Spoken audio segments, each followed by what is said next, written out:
ठीक है। तो जो नेक्स्ट टॉपिक है 3.2 दैट इज ब्रायोफाइट्स। क्या है ये? ब्रायोफाइट्स।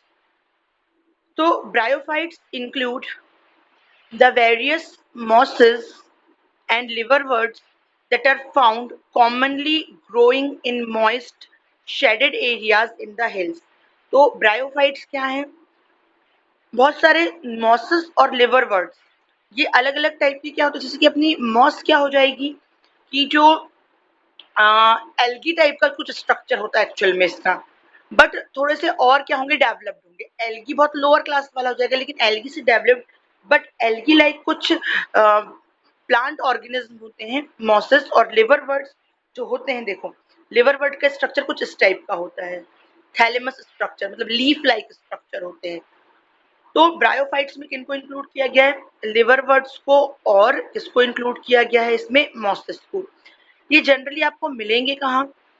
ये आपको एक्वेटिक एनवायरनमेंट में नहीं मिलेंगे, ये मिलेंगे मॉइस्ट शेडेड एरियाज में। और मॉइस्ट शेडेड एरियाज किसके?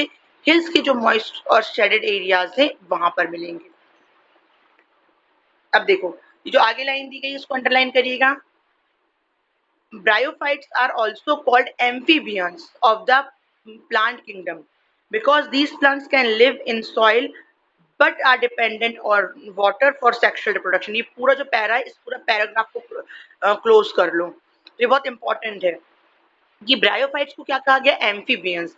और एम्फीबियंस का टर्म का मीनिंग तो आप लोग जानते होंगे, which can live in land as well as in water, जो दोनों ही हैबिटेट में रह सके, मतलब अपने एक्वेटिक वाटर बॉडी में भी, एक्वेटिक बॉडी में भी रह सके, मतलब वाटर बॉडी में, और टेरेस्ट्रियल एरिया मतलब अर्थ पर भी रह सके। तो एम्फीबियंस हैं प्लांट किंगडम के। क्यों? बिकॉज ये क्या होता है, इनकी जो लाइफ की सर्वाइवलशिप रहती है वो सॉइल में होती है, मतलब टेरेस्ट्रियल एरिया में। बट जो इनका सेक्सुअल रिप्रोडक्शन अगर करना है इनको, तो सेक्सुअल रिप्रोडक्शन के लिए किस पे डिपेंडेंट होते हैं? ये डिपेंडेंट होते हैं वाटर पे। They usually occur in damp, humid and shaded localities। डैम्प मतलब जहाँ पे बहुत ज्यादा कीचड़ वाला जो एरिया होता है ना, कीचड़ वाला एरिया मतलब समझ जाओ कि जहाँ पे मॉइस्चर ज्यादा हो। ठीक है। ह्यूमिड एरिया और शेडेड मतलब इनको ज्यादा सनलाइट की नीड नहीं होती, ज्यादा सनलाइट में सर्वाइव नहीं कर पाएंगे, इसलिए शेडेड एरिया में रहते हैं। They play an important role in plant succession. ये प्लांट सक्सेशन टर्म को अंडरलाइन करो। जो प्लांट सक्सेशन है, पहली चीज को सक्सेशन का मतलब क्या होता है? सक्सेशन मीन्स कोई भी बेयर्ड एरिया, बेयर्ड एरिया मतलब बंजर जमीन। अब दो तरीके से हो सकती है, या तो रॉकी एरिया और रॉक्स वाला, सैंड वाला, या फिर कैसा हो, कोई पॉन्ड हो जिसमें पूरा दलदल हो। दोनों की जगह पर क्या होगा? पॉसिबिलिटी नहीं होगी किस चीज की, कि प्लांट ग्रो कर सके। दोनों ही एरिया कैसे रहेंगे? Baird area. तो अब क्या होना, धीरे धीरे चेंजेस होना, और चेंजेस होकर उसकी जो एरिया है उस एरिया का मिनरल रिच हो जाना, और उस एरिया का ऐसा कन्वर्ट हो जाना कि वहां पे फॉरेस्ट का फॉर्मेशन हो जाए। ठीक है, एकदम बेयर्ड एरिया से स्टेप बाय स्टेप चेंजेस होते हुए वहां पे क्या हो जाना, अपना पूरा फॉरेस्ट का फॉर्मेशन हो जाना, कहता है सक्सेशन। इसके अलग अलग बहुत सारे स्टेप्स होते हैं। एक्चुअली प्लांट सक्सेशन वाला पूरा टॉपिक ही हमको 12th स्टैंडर्ड की इकोलॉजी यूनिट में है। तो इसमें क्या होता है, दो टाइप में इसको डिफ्रेंशिएट किया गया है। अगर रॉकी एरिया और सैंड एरिया में होगा तो इसको कहते हैं जीरो सीड सक्सेशन, XEROSERE, मतलब जहां वाटर की डेफिशिएंट कंडीशन है। और अगर पॉन्ड एरिया मतलब इस तरीके से एक्वेटिक एरिया ज्यादा वहां पे मॉइस्चर है और वाटर है, तो उसको कहते हैं हाइड्रोसीड सक्सेशन, मतलब वाटर बॉडी से रिलेटेड है वो, जहाँ एक्सेसिव ऑफ वाटर हो। तो सक्सेशन का मतलब स्टेप वाइज चेंजेस होता है। सक्सेशन मीन्स क्या होता है?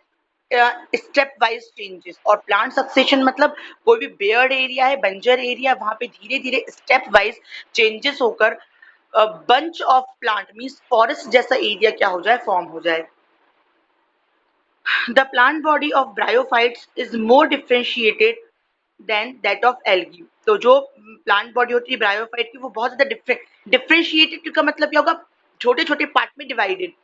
ज्यादा डिफ्रेंशिएशन होता है किसमें? ब्रायोफाइट्स में एज कंपेयर टू एल्गी।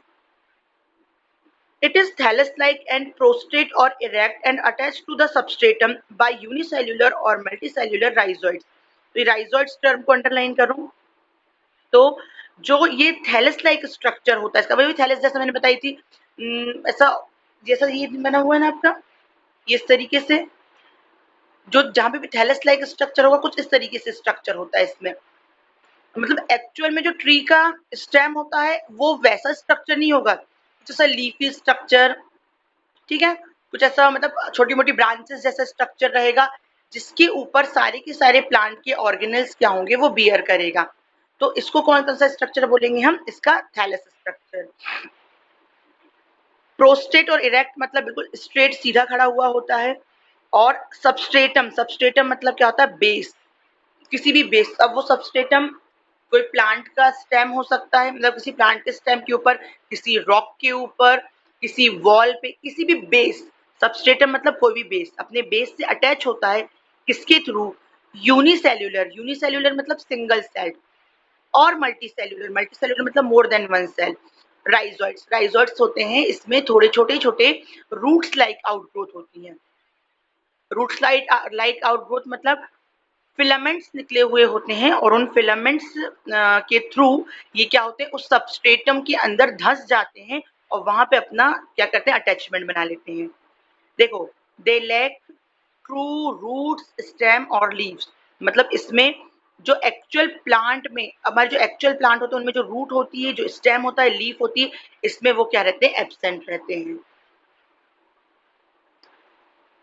दे में possess root like, leaf like और स्टेम लाइक स्ट्रक्चर। इनमें क्या होते हैं, रूट के जैसे, स्टेम के जैसे और लीफ के जैसे स्ट्रक्चर होते हैं। एक्चुअल रूट, स्टेम और लीफ नहीं होते, उनके जैसे स्ट्रक्चर होते हैं। The main plant body of the bryophyte is haploid. Haploid term को अंडरलाइन करो, ये बार बार आपको जब तक आप बायोलॉजी पढ़ोगे तो हैप्लॉइड और डिप्लॉइड दो टर्म आएंगे। हैप्लॉइड मतलब होता है सिंगल क्रोमोसोम जिसमें प्रेजेंट हो, सिंगल क्रोमोसोम या सिंगल न्यूक्लियस बोल लो, या वन क्रोमोसोम जिसमें प्रेजेंट होता है वो क्या कहलाएगा, हैप्लॉइड।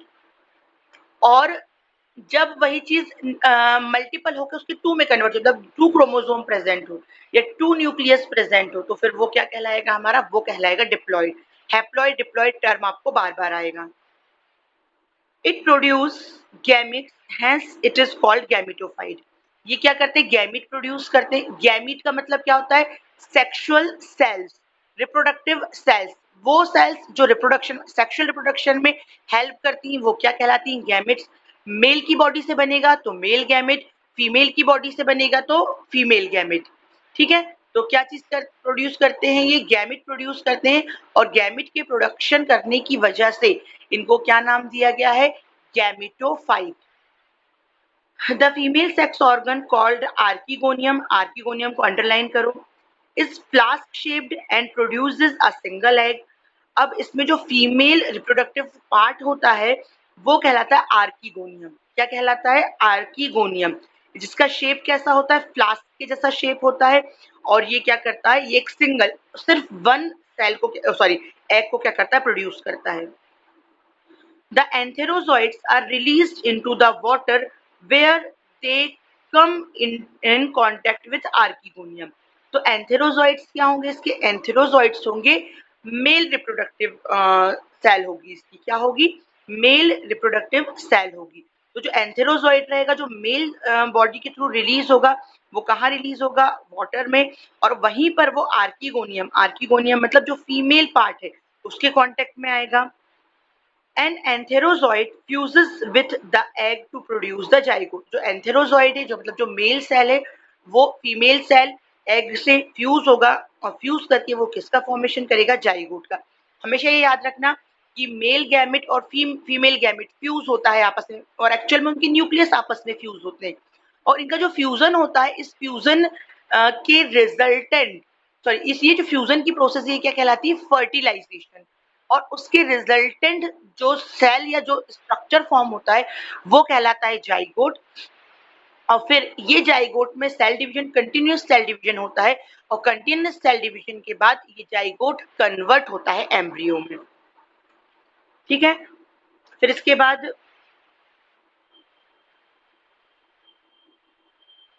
बट यहाँ का जो जाइगोट होगा ये रिडक्शनल डिवीजन में नहीं जाएगा तुरंत ही। Zygotes do not undergo reduction division immediately, मतलब तुरंत इसमें रिडक्शन डिवीजन कंडक्ट नहीं होगा। क्या होता है, सेल डिवीजन दो टाइप के होते हैं, एक सोमेटिक सेल डिवीजन होता है, एक रिप्रोडक्टिव सेल डिवीजन। तो जो रिप्रोडक्टिव सेल डिवीजन होता है वो एक्चुअल में रिडक्शनल टाइप का होता है। आपने पढ़े होंगे माइटोसिस मियोसिस, मतलब जिसमें एक में क्या होता है, एक सेल से दो सेल बनती हैं but number of chromosome same as रहते हैं, इसको अपन कॉमन डिवीजन मानते हैं, सोमेटिक सेल डिवीजन। और दूसरा जो होता है जिसमें एक से फोर सेल्स का फॉर्मेशन होता है बट नंबर ऑफ क्रोमोसोम जितने भी मेन सेल में उसके जस्ट हाफ हो जाते हैं। वो तो पूरा चैप्टर अपन को आगे पढ़ना है, कितना हो जाता है, उससे जस्ट हाफ हो जाता है। जब वो पूरा हाफ हो जाता है वहां पे, तो इसको क्या बोलेंगे, मतलब एक सेल से फोर सेल बन रही हैं बट नंबर ऑफ क्रोमोसोम हर सेल में कितने हो गए, एक्चुअल सेल के हाफ। मतलब अगर मेन सेल में 10 क्रोमोसोम थे तो यहाँ बनी हुई फोर सेल्स में हर एक सेल में कितने होंगे, 5 क्रोमोसोम। तो क्योंकि नंबर ऑफ क्रोमोसोम हाफ हो जाते हैं इसमें, तो इसको क्या बोलते हैं हम, रिडक्शनल डिवीजन। तो यहाँ पर जो है मतलब ये जो ब्रायोफाइट्स है, सॉरी, ये जो ब्रायोफाइट्स है इसमें क्या होता है कि जो जैसे जाइगोट बना तो वो रिडक्शनल डिवीजन शो नहीं करेगा। They produce a multicellular body called sporophyte. अब इसके रिजल्टेंट मतलब एक्चुअल जो नॉर्मल कंडीशन में एम्ब्रियो बनता है इसमें क्या बनेगा, स्पोरोफाइट बनेगा। The sporophyte is not free living but attached to the photosynthetic gametophyte and derives nourishment from it. तो जो स्पोरोफाइट है वो फ्री लिविंग नहीं होगा, फ्री लिविंग मतलब इंडिविजुअल सर्वाइव कर अपनी ग्रोथ खुद कर ले, वो एक्चुअल में किसी फोटोसिंथेटिक गैमेटोफाइट से अटैच हो कर लेगा अपने आप को, मतलब जो ऐसा कोई ऑर्गेनिज्म जो फोटोसिंथेसिस कर सकता है ऐसे ब्रायोफाइट से वो अपने आप को अटैच कर लेगा और उससे क्या करेगा, अपना नरिशमेंट को गेन करेगा। some cells of the sporophyte undergo reduction division। अब रिडक्शन डिवीजन कौन सा होता है, मियोसिस, याद रखना, और वो वाला कौन सा होता है, सोमेटिक वाला, माइटोसिस, क्योंकि टर्म बड़े कंफ्यूज करते हैं। To produce haploid spores. अब इसमें जो स्पोरोफाइट की कुछ जो सेल्स हैं वो क्या करेंगी, रिडक्शनल डिवीजन शो करेंगी। अब रिडक्शनल होंगी तो नंबर ऑफ क्रोमोसोम हाफ हो जाएंगी, हाफ हो गए मतलब उन्हें कौन से स्पोर फॉर्म कर लिया, haploid spores. These spores germinate to produce gametophyte। अब ये जो स्पोर हैं ये क्या करेंगे, ये अपने आप को स्पोर मतलब एक तरीके की सीड्स की बात कर रहे हैं अपन, ये एक अपने आप को क्या करेंगे, जर्मिनेट करेंगे और किसका फॉर्मेशन करेंगे, गैमेटोफाइट का। Bryophytes in general are of little economic importance, but some mosses provide food and food for herbaceous mammals, birds and other animals। देखो generally upon economic point of view से देखें तो bryophytes का कोई सा economical point of view से importance नहीं है, सिर्फ इकोलॉजिकल पॉइंट ऑफ व्यू से इंपॉर्टेंट है। और इकोलॉजिकल पॉइंट ऑफ व्यू से एनवायरमेंट के लिए क्यों इंपॉर्टेंट है, क्योंकि जब प्लांट सक्सेशन होता है किसी बेयर्ड एरिया में क्या होता है, प्लांट बॉडी का फॉर्मेशन होकर पूरा फॉरेस्ट बनता है, तो एक स्टेप में इसके मॉसेस वगैरह क्या होते हैं, इंपॉर्टेंट रोल प्ले करते हैं।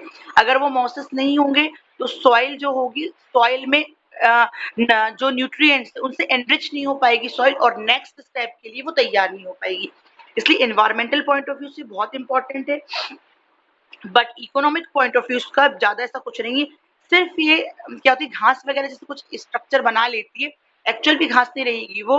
तो कुछ मैमेलियन जो एनिमल होते हैं वो, कुछ बर्ड्स और कुछ अदर एनिमल्स के लिए भी फूड प्रोवाइड करता है। स्पीशीज स्पैग्नम, अंडरलाइन करो, कौन सी स्पीशीज, स्पैग्नम, जो कि एक मॉस है, क्या प्रोवाइड करती है, पीट। क्या होता है पीट, पीट होता है कोल का एक टाइप, जो पीट कोल होता है वो प्रोवाइड करती है। Have long been used as fuel, जिसको हम बहुत टाइम तक फ्यूल के अपन करते हैं ना, कोल को फ्यूल के फॉर्म में use, and as packing material for transshipment of living materials because of their capacity to hold water। और पैकेजिंग मटेरियल में यूज करता है, जिनको हमको बहुत दूर कहीं बाहर पहुंचाना है लिविंग मटेरियल को, क्यों, क्योंकि इनकी एक एबिलिटी होती है, मतलब ये जो स्पीशीज है इसकी, कि इसमें वाटर होल्डिंग कैपेसिटी बहुत ज्यादा होती है। तो वाटर होल्डिंग कैपेसिटी बहुत ज्यादा होती है, जो प्लांट्स वगैरह होते हैं उनको इसमें अगर कवर कर दे तो बहुत टाइम तक उसको मॉइस्चर प्रोवाइड करते रहते हैं वो। Mosses along with lichens are the first organisms to colonize rocks and hence are the great ecological importance।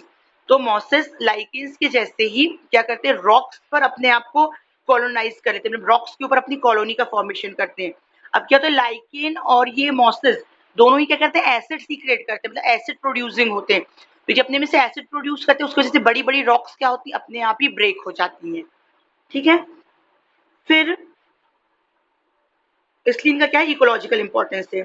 आगे देखो वही दिया हुआ है, they decompose rocks making the substrate suitable for the growth of higher plant. तो ये rocks को क्या करेंगी, डिकम्पोज कर देंगी, मतलब उसको ब्रेक करके छोटे छोटे पार्ट में कन्वर्ट कर देंगी, डिकम्पोज करके पूरी तरीके से उसको सॉइल में कन्वर्ट कर देंगी, जो कि हायर प्लांट्स की ग्रोथ के लिए क्या होता है, मोस्ट इंपॉर्टेंट होता है। Since mosses form dense mats on the soil, they reduce the impact of falling rain and prevent soil erosion. आप लोगों ने देखी होंगे कि जो बड़े बड़े मतलब अपने गार्डन्स वगैरह होते हैं, या फिर कुछ लोग अपने घर के गार्डन में वो एक आर्टिफिशियल वो लगाते हैं, ग्रास लगाते हैं। ठीक है, कुछ तो आर्टिफिशियल लगाते हैं, कुछ नेचुरल ग्रास लगाते हैं। तो जो नेचुरल ग्रास लगती है वो एक्चुअल में ग्रास नहीं होती, वो क्या होती है, मॉसेस होते हैं।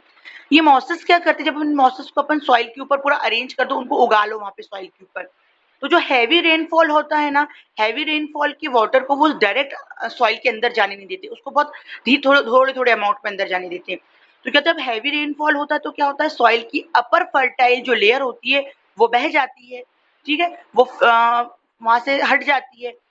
तो अगर वहां पे मॉसेस प्रेजेंट रहेंगे तो क्या होगा कि वाटर का जो उसके अंदर इनटेक होगा वो बहुत स्लो इनटेक होगा, और उस स्लो इनटेक के चलते क्या होगा, वहां पे सॉइल इरोजन से अपन उसको प्रिवेंट कर सकते हैं, मतलब जो अपर फर्टाइल लेयर होती है वो वहां पर क्या नहीं होगी, वो वहां से रिमूव नहीं होगी। The bryophytes are divided into liverworts and mosses. तो ये जो ब्रायोफाइट, इनको और कितने पार्ट में डिवाइड किया गया, और दो पार्ट में डिवाइड किया गया, एक इसमें लिवरवर्ट होता है और एक मॉसेस होता है। ठीक है, तो लिवरवर्ट और मॉसेस ये दोनों ही हम कल करेंगे।